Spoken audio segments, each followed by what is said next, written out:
Perbedaan usia memang bukanlah sebuah penghalang bagi cinta yang tumbuh di hati sepasang kekasih yang akan menikah. Bukan pula hal pertama yang terjadi saat gadis muda harus menikah dengan seorang pria yang sudah lanjut usia.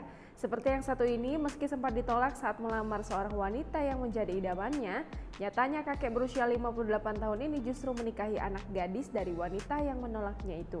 Gadis ini diketahui masih berusia 19 tahun. Wih.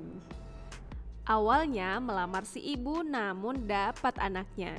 Inilah kisah Bora yang berhasil kawini gadis 19 tahun. Kasus pernikahan terpaut usia yang jauh kembali menggemparkan Kabupaten Bone, Sulawesi Selatan.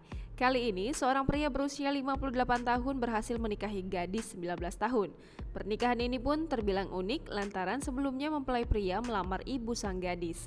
Seorang pria bernama Bora, 58 tahun, menggemparkan warga usai mengucapkan ijab kabul dengan istrinya Ira Fazilah, 19 tahun.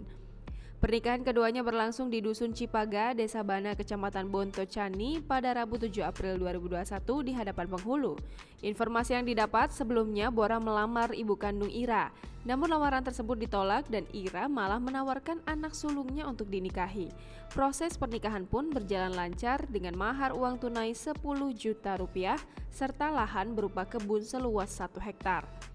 Bora sendiri merupakan pria lajang dan belum pernah menikah. Dia saat ini tinggal sendiri setelah merantau ke Sulawesi Tenggara.